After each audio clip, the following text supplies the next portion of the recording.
begin the Technical Advisory Committee. Okay, thank you very much, Mr. Parrish. Call the meeting to order, and as has been our past practice, turning back over to Mr. Parrish to run.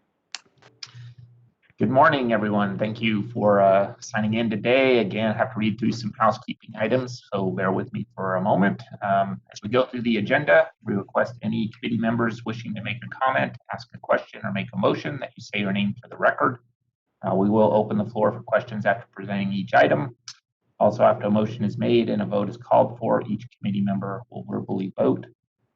If the vote is unanimous, that will be noted. If there are any nay votes, then we'll initiate a roll call to accurately identify the vote for the record. This meeting was properly posted and noticed in accordance with the Declaration of Emergency Directive 006 issued by Governor Sisolak on March 22nd, 2020, and subsequent directives extending this directive until an end to the emergency is declared. The directives suspend the requirement contained in NRS for physical location to be provided for meetings of public bodies. Pursuant to Directive 006, a physical location has not been provided for this meeting. A live stream of the meeting is available at the web address on the notice of the public meeting. Also, an email address, publiccomment@regionalflood.org, has been provided in the notice of public meeting to allow the public to participate in this meeting. This email address will be monitored during the meeting should any member of the public wish to participate in the final comment period. Any comments received prior to or during the meeting will be read into the record and will become part of the permanent record. We'll begin with a voice roll call to verify the committee members present. If a committee member is not present, we'll call the alternate's name for a response. So if you can make sure you're off of mute. And we'll start with Chair Steve Ford. Present. Vice Chair Travis Anderson. Present. Keegan Littrell. Present. Ed McGuire. Present. Dennis Cederberg. Present. John Salvi. And his alternate Joe Leedy. Present. Mike Jansen. And his alternate Osong Kwan. Present. And Dale Daffer. Present, Steve. Thank you. I show 8 members present. We do have a quorum. Next slide, please. Item number 1 is comments by the general public. As noticed on the agenda posting, comments by the general public regarding items on this agenda were to be posted to publiccomment@regionalflood.org. Jackie, could you verify if we had any public comments? Mr. Chair, Jackie Ramirez for the record. There are no public comments. Thank you, Jackie. Next slide, please. Item 2 is action to approve the agenda with the deletion of any items. Mr. Chair, the agenda is in order for approval. Any discussion? Entertain a motion.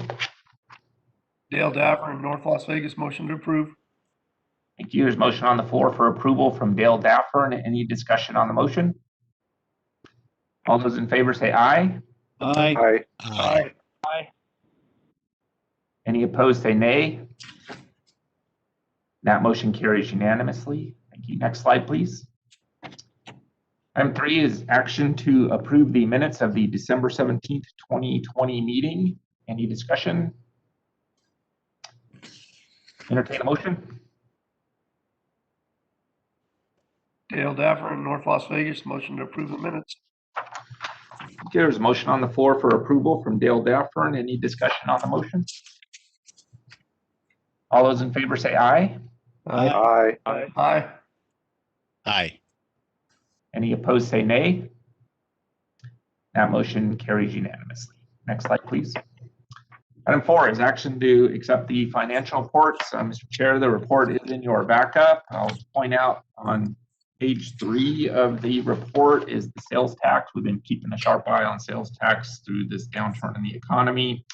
For October, our numbers came in a little bit higher, $232,000 higher than we estimated in our budget, which is about 2.68%. So far, through the first 4 months of the fiscal year, we're about 1% above what we had estimated in the budget. So we're in relatively good shape in terms of sales tax, staying pretty steady. Also on page 4, we've added a 12-month rolling sales tax chart.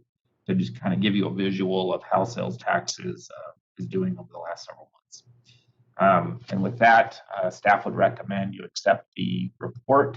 Any discussion? Entertain a motion. Ed McGuire, City of Henderson, motion to approve as submitted. Thank you. There's a motion on the floor for approval from Ed McGuire. Any discussion on the motion? All those in favor say aye. Aye. Aye. Aye. Any opposed say nay. That motion carries unanimously. Next slide, please. Item 5 is action to adopt the amendments to the 10-year construction program. Mr. Chair, these are amendments for fiscal impacts that occur later in the agenda. Staff recommends approval. Any discussion? Entertain a motion. Keegan Littrell, make a motion to adopt amendments. Thank you. There's a motion on the floor for approval from Keegan Littrell. Any discussion on the motion? All those in favor say aye. Aye. Aye. Aye. Any opposed say nay. That motion carries unanimously.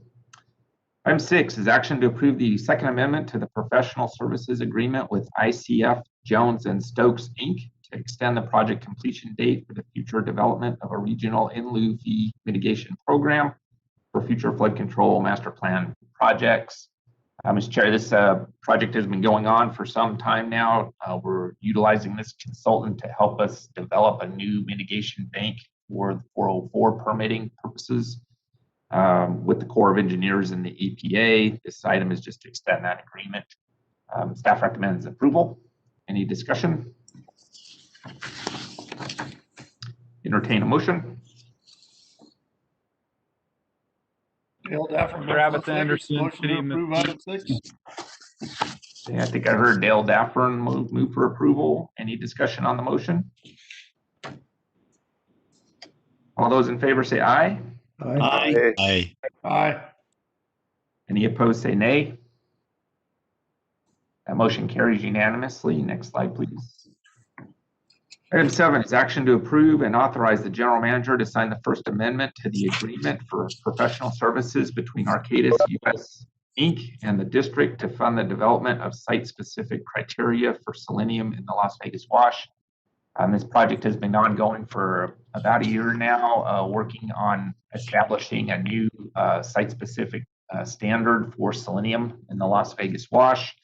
We're asking to increase the contract amount to allow us the authority to pay for this work, with the understanding that a majority of the work is being paid for by the Las Vegas Valley Watershed Advisory Committee, as well as grants from the Nevada Division of Environmental Protection.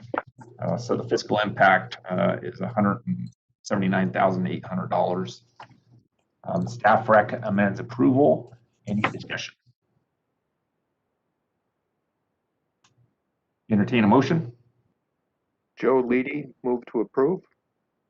Thank you. There's a motion on the floor for approval from Joe Leedy. Any discussion on the motion?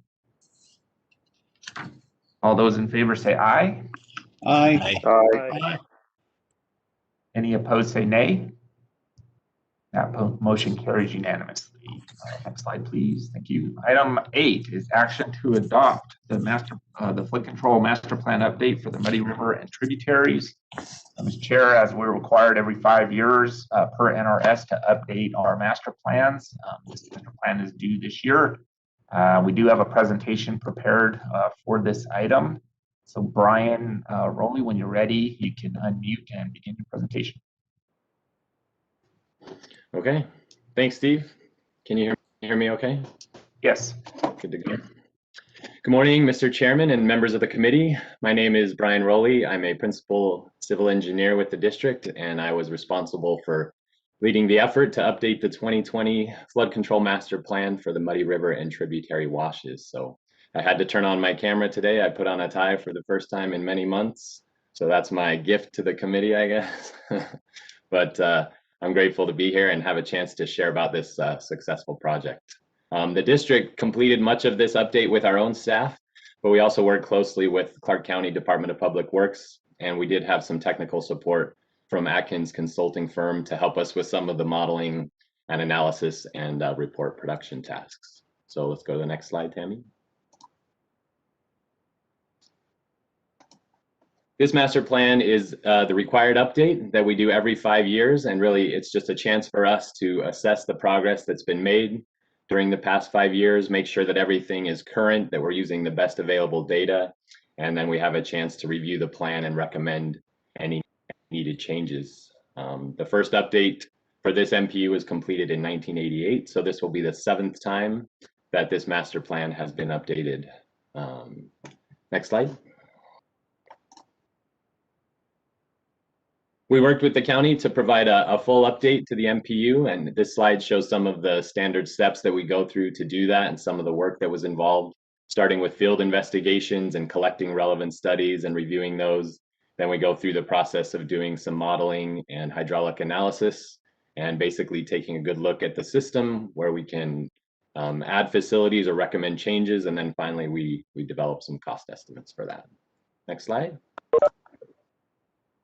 This slide shows the study area out there, the area that's covered by this MPU. And for organizational purposes, we divide it up into a couple different areas, what we call the Western Washes on the west side of Moapa Valley, Eastern Washes on the east, the Lower Muddy River corridor going right through the middle of Moapa Valley, and then the area of Moapa that's north of I-15. And I think if you'll click, Tammy, up in Moapa, that area, we did not have any changes in this MPU cycle. There hasn't been a lot of development or need for a change, so our plan remains the same in that area, which is basically to manage the floodplain according to FEMA standards and monitor development and the need for any facilities going forward. But for now, everything remains very similar in that area. And then if you'll click one more time, Tammy, I believe that shows the other area down in Moapa Valley is where we did have some updates to the plan in that location. So I'll go over what those changes were on the next slide. So this shows an image. I'll just kind of start. It's going to work from the north to the south. So this is up in the Logandale area. And you'll see on the screen some different colors. The blue colors represent the existing regional facilities. Red are proposed regional facilities that didn't have any changes. And then for any of the facilities that were modified, any of those proposed facilities that were modified, we show those in yellow if it's a new proposed regional facility that's been added to the plan. Green if it's been modified, and then some dashed black lines for some that we removed, which I'll show you in a second. But here on the screen, something to note, up in the northwest, we finished the construction of the Logandale levee in 2018. And so that was a successful project and removed some of the flood zone behind the levee for the residents in that area. So that was a change and an update and good progress in the last 5 years. Also shown in green is the Fairgrounds Detention Basin and Outfall project. That was updated just to be consistent with the latest design that's been completed for that project. That project is in the final stages of design, so we wanted to make sure everything was current and consistent. And we expect that project to go to construction later this year. Along Goobler Avenue, the facility there shown in green was modified slightly just to make that facility a little larger and extend it farther upstream to account for some of the watershed area that will drain there. And we'll have some options to collect and convey that flow when we get into design of that facility. Next slide.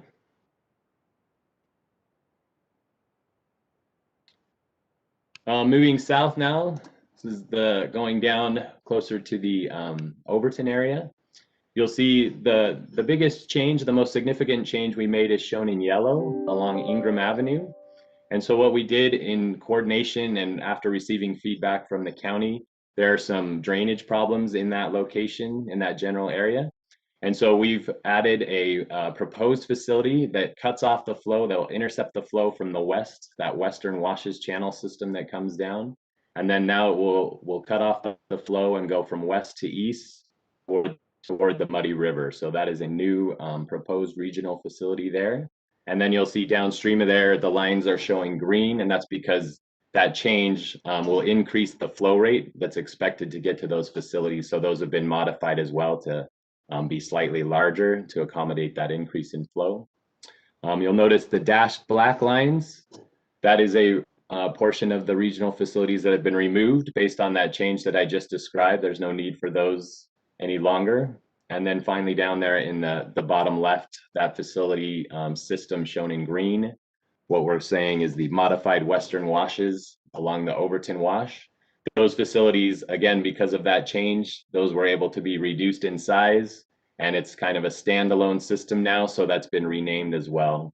So these changes we feel will be the best approach to address some of those drainage concerns in that area, as well as provide an opportunity to kind of phase that construction and build some of these systems from the downstream end working upstream independently and without the need to complete the entire Western Washes system on the left there. Next slide. This slide shows our estimated costs and values. So for the total value of the existing facilities that have already been constructed in this study area, that is 37.4 million. And the total estimated cost of the proposed facilities remaining to be built is 158.6 million. Next slide.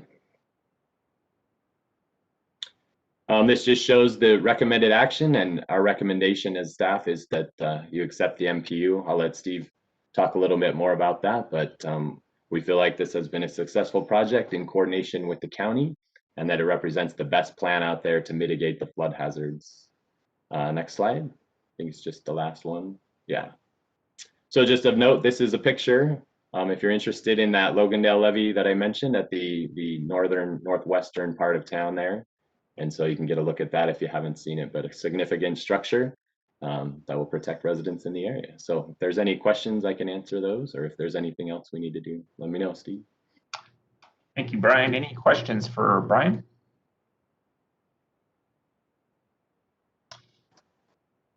Okay. Hearing none, staff would recommend that you follow the staff recommendation as listed in the backup. Any discussion? Dennis Cedarberg, move forward, follow staff recommendation. Great. Thank you, Dennis. There's a motion to follow staff recommendation in the backup from Dennis Cedarberg. Any discussion on the motion? All those in favor say aye. Aye. Aye. Aye. Any opposed say nay. That motion carries unanimously. Next slide. Thank you. Item 9 is action to approve the supplemental interlocal contracts for construction to extend the project completion date for the following projects. Item A, first supplemental Pittman Tabco, Boulder Highway Crossing, City of Henderson. Item B is second supplemental Las Vegas Wash Moccasin, Sky Canyon Park to Upper Las Vegas Wash, City of Las Vegas. And item C is second supplemental Flamingo, Boulder Highway North, Boulder Highway Sahara to Charleston, City of Las Vegas. These 3 supplementals are just to extend the completion date on these 3 contracts. Staff recommends approval. Any discussion? Entertain a motion. Ed McGuire, motion to approve as submitted. Thank you. There's a motion on the floor from Ed McGuire to approve items 9A, B, and C. Any discussion on the motion? All those in favor say aye. Aye. Aye. Any opposed say nay. That motion carries unanimously. Next slide, please. Item 10 is action to approve the second supplemental interlocal contract for design to increase funding and add a line item for design engineering for Cary Lake Mead Detention Basin outfall modification, City of North Las Vegas. As chair, this item adds a line item for design engineering and reallocates funding from the entity design labor line item to other line items with a fiscal impact of $15,000. Staff recommends approval. Any discussion? Entertain a motion. Dale Daffer, North Las Vegas, motion to approve. Thank you. There's a motion on the floor for approval from Dale Daffern. Any discussion on the motion? All those in favor say aye. Aye. Aye. Any opposed say nay. That motion carries unanimously. Next slide, please. Item 11 is action to approve the second supplemental interlocal contract for design to increase funding and add a line item for right-of-way acquisitions for Town Wash, Mesa Boulevard, El Dorado to Town Wash, City of Mesquite. Mr. Chair, this supplement will add a line item for right-of-way with a fiscal impact of $32,600. Staff recommends approval. Any discussion? Entertain a motion. Travis Anderson, City of Mesquite, recommend to follow staff recommendations for approval. Thank you. There's a motion on the floor for approval from Travis Anderson. Any discussion on the motion? All those in favor say aye. Aye. Aye. Any opposed say nay. That motion carries unanimously. Next slide, please. Item 12 is action to approve the fourth supplemental interlocal contract for construction to decrease funding for Centennial Parkway Channel West, US 95, CC 215 to Grand Teton, and US 95 crossing at Kyle Canyon Road, City of Las Vegas. Mr. Chair, this is an item to reduce funding in this interlocal contract by $2,340,014.30. This project is complete. We're just a pending closeout, and so the city's reducing the funding in this contract to be used for other projects, which we appreciate. Staff recommends approval. Any discussion? Entertain a motion. Steve Ford, City of Las Vegas, move to approve. Okay, I think I've heard Steve Ford with the motion to approve. Any discussion on the motion? All those in favor say aye. Aye. Aye. Any opposed say nay. That motion carries unanimously. Next slide, please. Item 13 is action to approve the second supplemental interlocal contract for construction to increase funding and add a line item for entity construction management labor costs for Hemingway System Phase 2B improvements. City of Boulder City. Mr. Chair, this is a supplement to increase funding for construction to cover the bid amount. It also increases funding for the construction management line item, and it adds a line item for entity labor with a total fiscal impact of $533,766. Staff recommends approval. Any discussion? Entertain a motion. Keegan Littrell, make a motion to go with staff recommendation. Thank you, Keegan. There's a motion on the floor for approval from Keegan Littrell. Any discussion on the motion? All those in favor say aye. Aye. Aye. Any opposed say nay. That motion carries unanimously. Item 14 is comments by the general public. As noticed on the agenda posting, comments by the general public regarding any item related to the Regional Flood Control District were to be posted to public comment at regionalflood.org. Jackie, could you verify if we had any public comments? Yes, Mr. Chair, Jackie Ramirez, for the record, there are no public comments.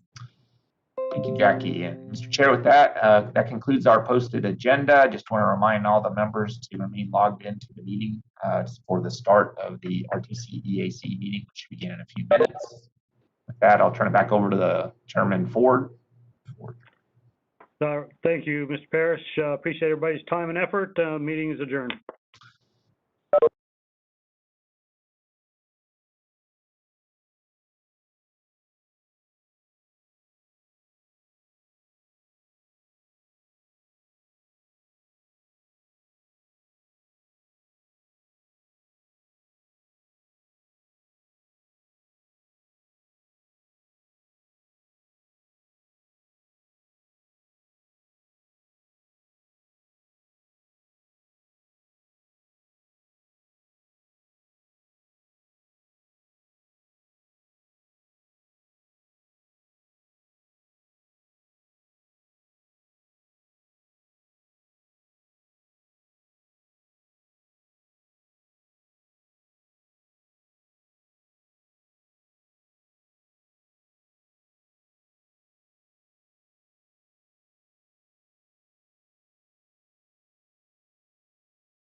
Thank you for joining the RTC Executive Advisory Committee meeting. Chairwoman Rosenberg, staff is ready for you to begin the meeting. Thank you. Good morning. Chairwoman Sandra Rosenberg. For the record, I'd like to call to order the January 28th, 2021 meeting of the Executive Advisory Committee. RT staff will begin with a roll call of committee members and introduce staff on the line. Thank you, Madam Chairwoman. David Gloria, Management Analyst for the RTC. For the record, I'll be calling your name in alphabetical order. Please confirm your attendance as I call your name. Travis Anderson. Present. Mario Bermudez. Present. Dennis Cederberg. Present. Dale Daffern. Present, David. Susan Danielowicz. Present. Mike Jansen. Present. Keegan Luttrell. Present. Ed McGuire. Present. Johanna Murphy. Present. Chair Sandra Rosenberg. Present.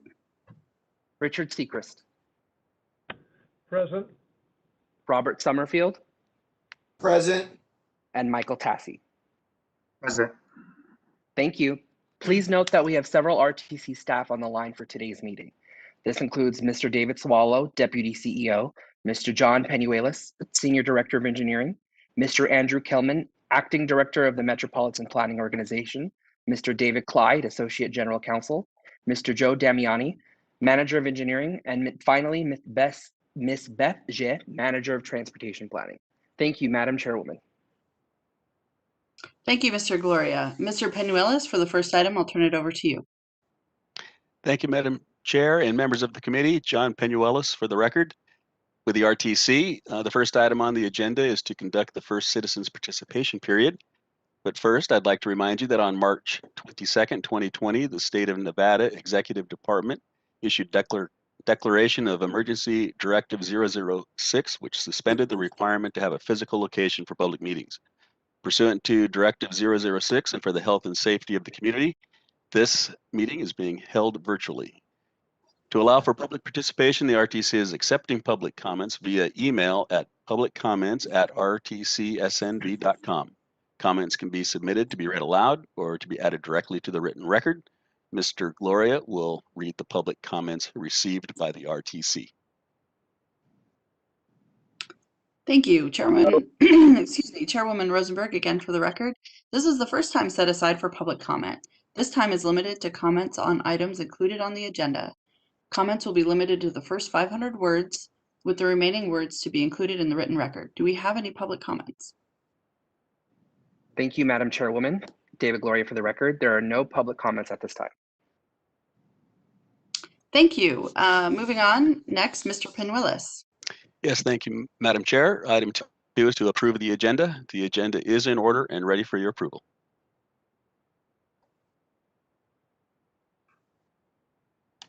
Thank you. Are there any comments or questions from the committee? If there are no questions or comments, oh, go ahead. Dennis Cederberg, move to approve the agenda. Thank you very much. All those in favor say aye. Aye. Aye. Aye. Aye. Aye. Any opposed, say nay. Thank you. The motion carries. Mr. Penuelas. Thank you. The next item is to approve the consent agenda. This consists of items 3 through 29 and can be taken in one motion. Are there any comments or questions from the committee? Dennis Cederberg, move for approval. Okay, we have a motion to approve. All those in favor say aye. Aye. Aye. Aye. All those opposed say nay.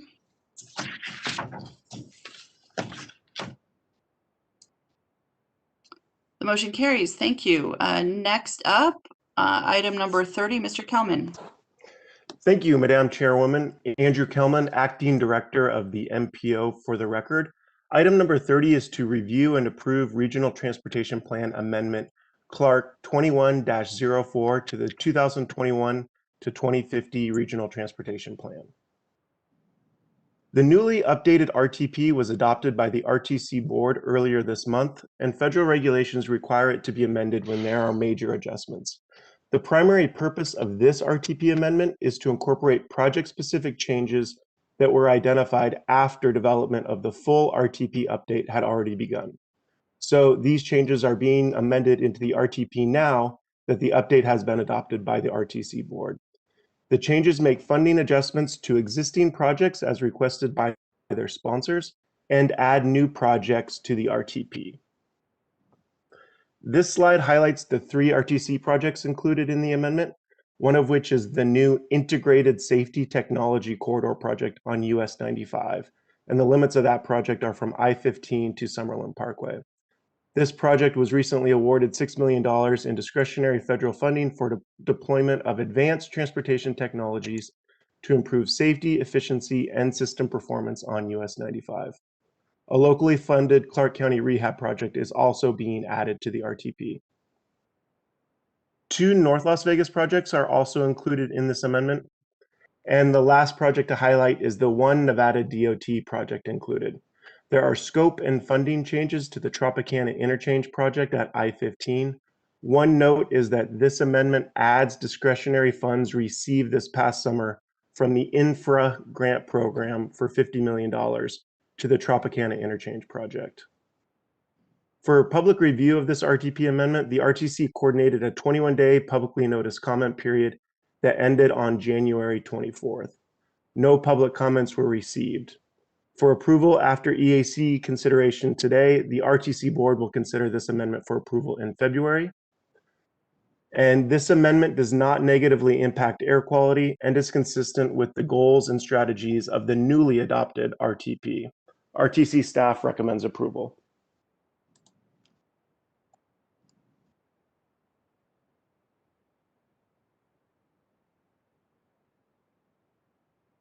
Dale Daffer, North Las Vegas, motion to approve.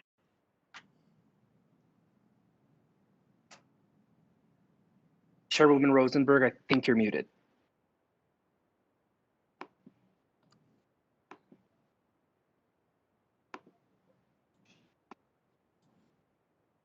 I think Sorry about that. David, she was having computer problems. Can you hear me now? Yes, thank you. Okay, sorry about that. All right, we have a motion to approve that item. All those in favor say aye. Aye. Aye. Aye. Aye. Aye. Aye. All those opposed say nay.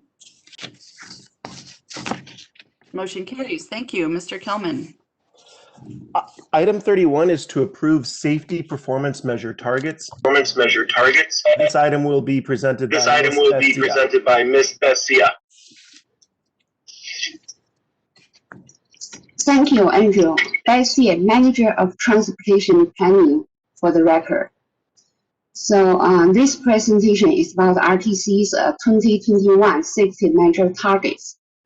The transportation bills moving ahead for progress in the 21st century, known as MAP 21, and Fixing America's Surface Transportation Act, that is the FAST Act, require state and MPOs to work with the Federal Highway Administration to implement a performance-based planning process to carrying out federal highway programs. FHWA defines Transportation Performance Management, short for TPM, as a performance-based and strategic approach that uses system information to make investment and policy decisions to achieve national performance goals and support MAP 21 and FAST Act. Next slide, please.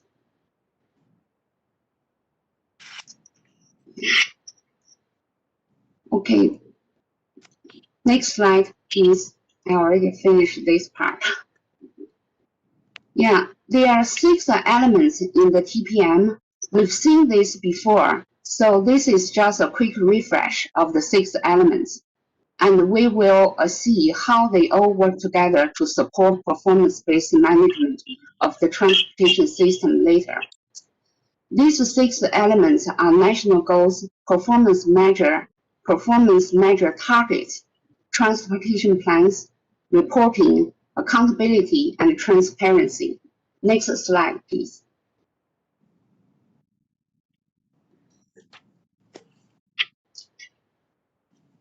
The first element of a TPM is setting national goals. The national goals in these areas should be primarily achieved through the performance-based planning and programming process. Map 21 defined national goals for 7 areas that are safety, infrastructure condition, congestion reduction, system reliability, freight movement and economic vitality, environmental sustainability, and reduce project delivery delays. Next slide, please. The FHWA established 17 TPM-specific measures for some of the above 7 national goal areas, including safety, condition of pavement and bridges, system performance, CMAC, and freight movement. Next slide, please.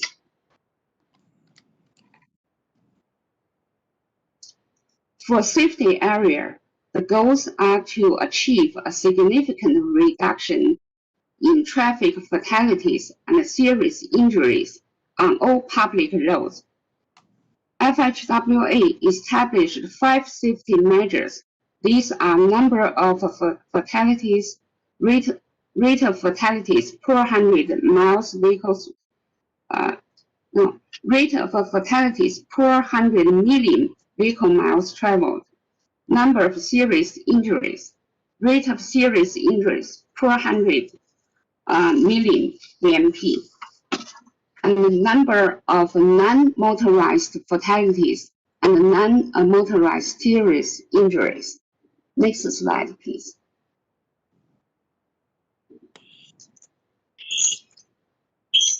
NDOT coordinated with the MPOs in Nevada through the Planning Executive Group Performance Measure Working Group to establish state safety performance measures targets. These targets consistent with the PM final rules. In target setting, trend analysis and 5-year moving average measures have been used. The NDOT's goal is to reduce annual number of fatalities from the baseline 5-year average of 390 by a half to 195 by year 2030. The target of 330.6 fatality is set for year 2020 from a linear reduction to the 2030 interim goal of 195. Similar methods have been used for target setting for each of safety performance measures as well. So this slide shows 2020 NDOT's 5 safety performance measure targets. Next slide, please. This diagram shows NDOT's fatality target setting methodology. The target fatalities is set to meet Nevada's strategic highway safety plan, so 0 fatalities, and an interim goal by reducing the baseline 5-year moving average in half by year 2030. Next slide, please. This is another example to demonstrate that targets are set by a linear reduction from current year to the interim year. Next slide, please. The TPM requires that state and MPOs shall coordinate when setting targets to ensure consistency. MPO target setting has 2 options. An MPO may establish its own quantifiable safety targets, or an MPO may adopt a state's safety targets and support the state's efforts at achieving these targets. Next slide, please.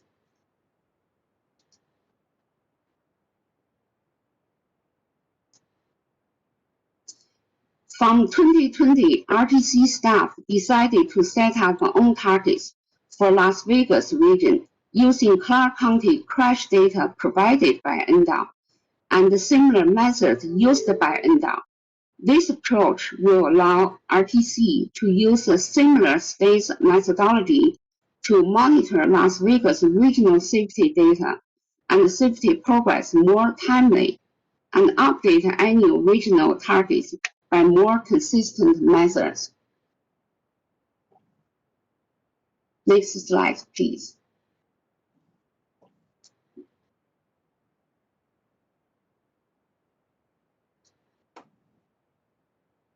Yeah, the next one, please. So to establish the RTC's own targets, we use Clark County crash data provided by NDOT. This table shows the crash data from years 2013 to 2019. We see that 2019 data is significantly lower than those in past years, and this data needs further validation. So we use the interpolation of the past 5-year average for target setting. Next slide, please.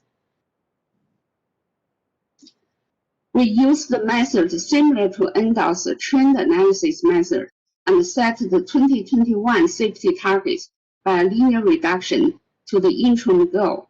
The RTC's 2021 fatality target is set at 182.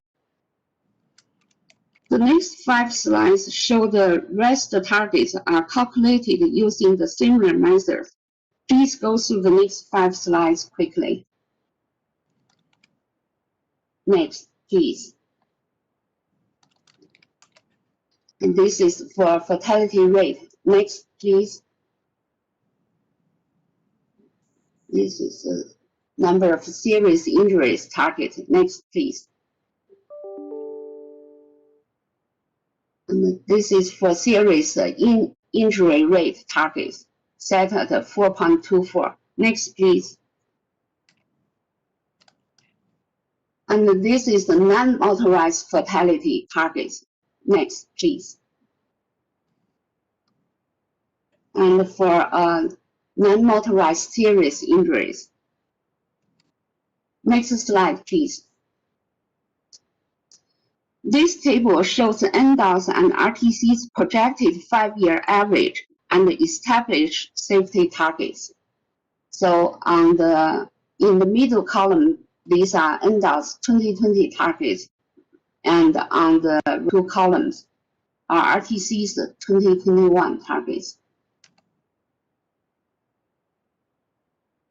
Next slide, please. This slide presents the 5 RTC 2021 safety targets. So we will report these targets to NDOT as required by TPM after approval by EAC. Next slide, please. Now back to the element of TPM.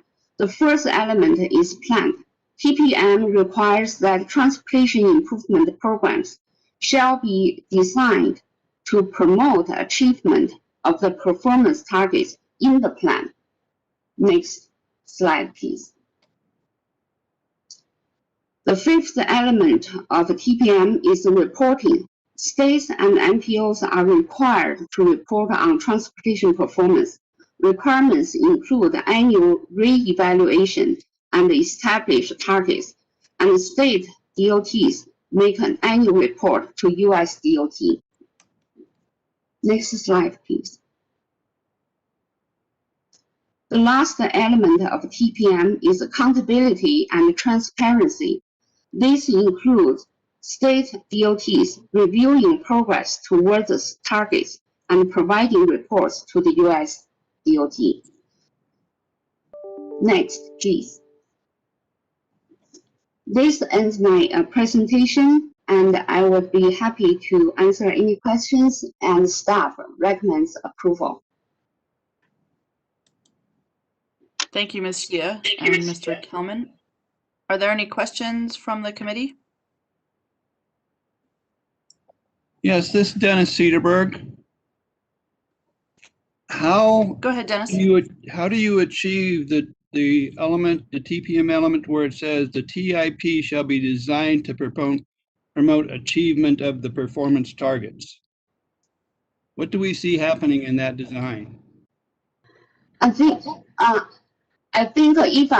if I miss anything, maybe Andrew can help me here. And so in the RTP and the TIP product submissions, and so we evaluate projects based on several major criteria. Well, safety is on the top of this criteria screening. So if the projects help to reduce the crash fatalities, and maybe we weighted projects with more weight in the project selection process. Yeah.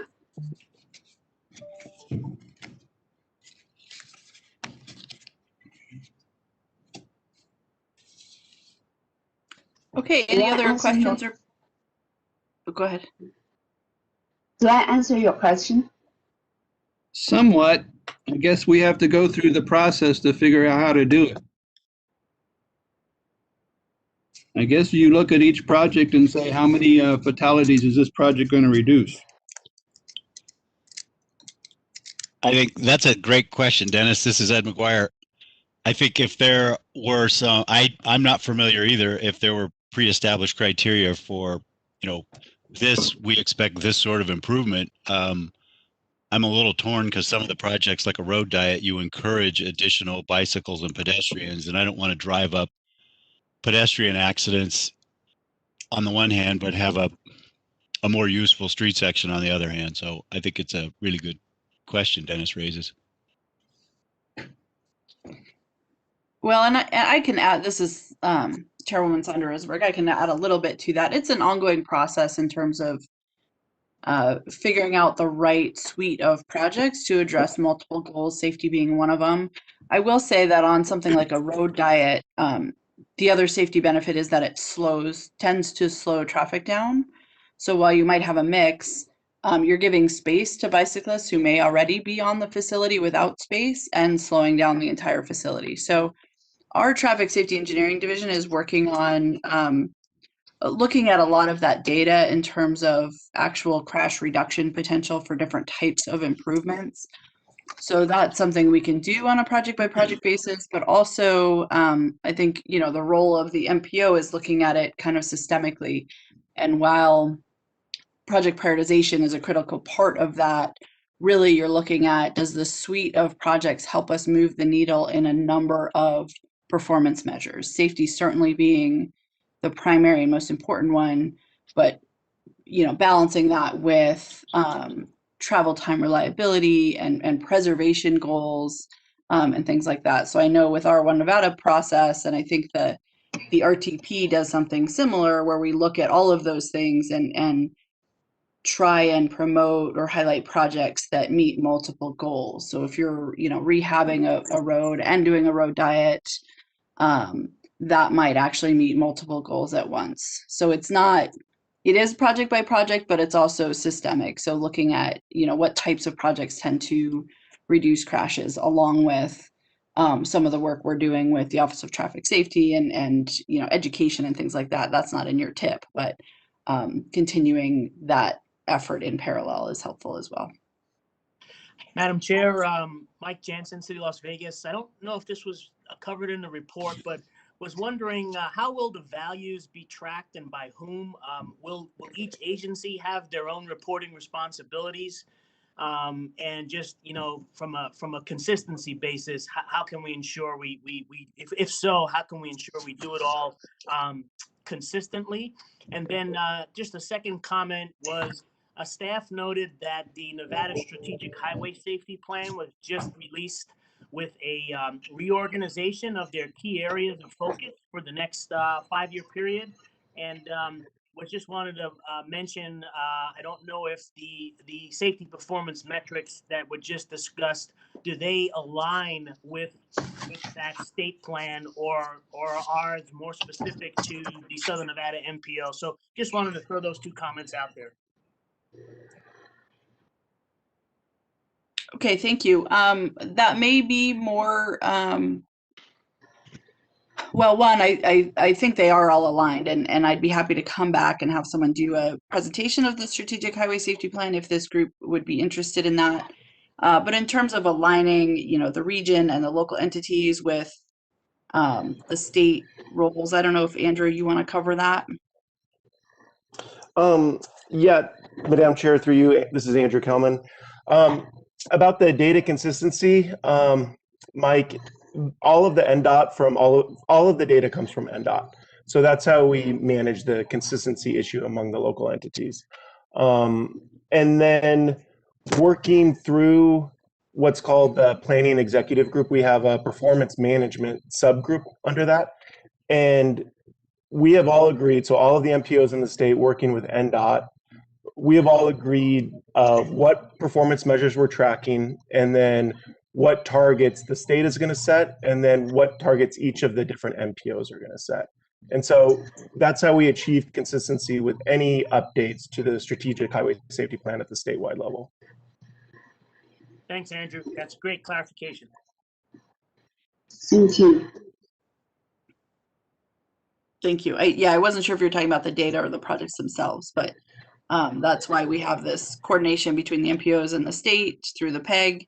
And then that's why all of your projects kind of filter up through the RTP and the TIP to make sure there's some level of regional consistency in terms of priorities. So are there any other questions or comments from the group? Yes, this is Dennis Cedarberg again. In comparing the RTC and the NDOT safety targets, how do they align with the current data on fatalities we have now as compared to those in Clark County versus statewide? So Clark County, we use the Clark County provided by NDOT, use the statewide crash data database. So the first, NDOT used the statewide database, but they both come from the same database, but we only use the regional data. And so the data collection is consistent in a way. And the second, we use the same methodology as NDOT use, but just with the local data. So compare with the current one, we see that this year's data is incomplete yet. But by looking at the last year targets, so this year's targets set are lower than the last year based on the trend analysis and projected reduction along the linear reduction line. Okay, basically I'm looking at what percentage of fatalities annually occur in Clark County versus based on statewide. Oh, okay. Let me see. Percentage. Beth, can you go back? I think you had a slide that had the number, the statewide number, and then the Clark County number and rate. Yeah, it's a slide. It's a slide 19. Go back. The last one. Yeah, here. There we go. Oh, no. Here. Oh, well, that's the projected, but it's based on current data. So, yeah. So when we are working on this target setting, the NDOT's 2021 targets have not been completed yet. So we use the NDOT's 2020 targets and projected a 5-year rolling average. So we compare 2021 with NDOT's 2020 targets.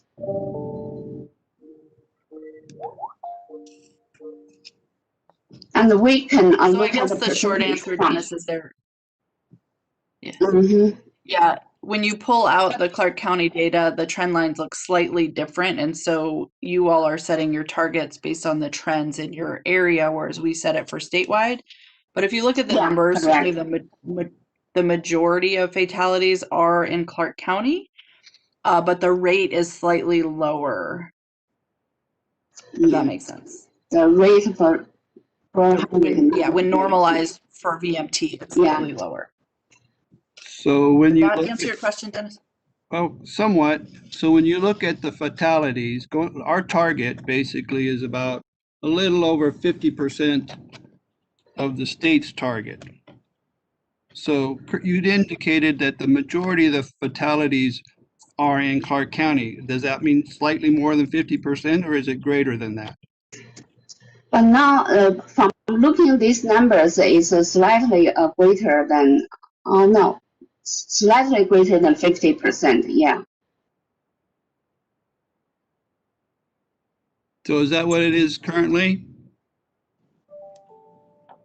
Yeah, almost, even though, so the state data is 2020 and our data is 2021 projected. But as I said, so because 2019's data is lower, so we use the trend analysis to project it 2019. We didn't use the actual 2019 data.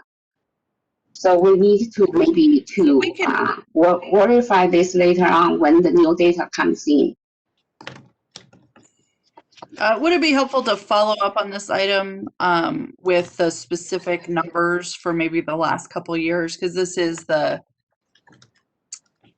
rolling average, and it's projected, but it's because the numbers aren't complete. So the wording is a little confusing. But if Dennis, if you'd like, I can follow up with you, or if the group would like, we can follow up with the specific numbers from. I think we're still actually getting verification and finalizing the 2019 numbers, so it's a little bit. That's why we do the projection, because the official numbers take some time to verify. But we can follow up on this item. Yeah, we can follow up or individually. That would be fine. I'm just curious to know what the current percentage split is between overall state fatalities and that percentage that takes place in Clark County. Yeah, we can get the data for you.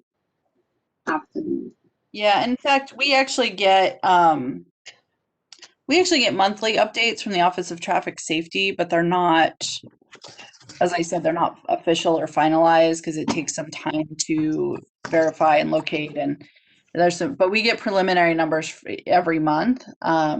So we can show you both the most recent completed year plus the most recent, current month in terms of the comparison of Clark County versus the state. I'd be happy to follow up with you, Dennis.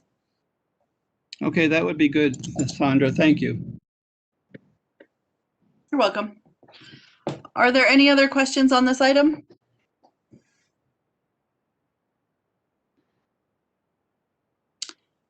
Okay, hearing none, do we have a motion to approve?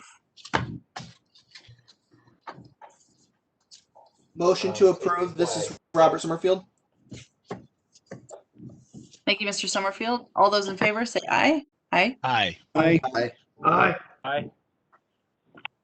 All those opposed? Thank you. The motion carries. Mr. Kelman. The last item on the agenda is the final citizens participation. Thank you. This is the second time set aside for public comment. Just a reminder that comments will be limited to the first 500 words, with the remaining words to be included in the written record. Do we have any comments? Yes, Madam Chair. This is John Penuelos with the RTC, and I had a comment, if I may. Go ahead, Mr. Penuelos. Thank you. Yes, I would like to just let the committee know that we have received a letter from the governor, and we are assuming that you all have too, asking that local leaders look for opportunities to accelerate the delivery of projects where possible and to identify barriers to getting those projects off the ground. He has asked for a response by February 5th, so we would like to set up some meetings with you either individually or as a group here early next week to coordinate a response or responses. Obviously, we have no problem if you were planning on responding directly yourself, but it seemed like a good idea to us that maybe we should get together and make sure we're on the same page before we start shooting letters back to the governor. So since this is public comment, we cannot take any direction from you at this time. So this was just meant as a heads up that we'll be in touch very shortly to just get those things set up. So that's all I had, Madam Chair. Thank you for that. Thank you so much. Are there any additional public comments? Thank you, Madam Chairwoman. David Gloria again for the record. There are no public comments received at this time. Thank you very much. If there are no additional comments, I will close the item and this meeting is adjourned. Thank you so much, everyone. You. Thank you.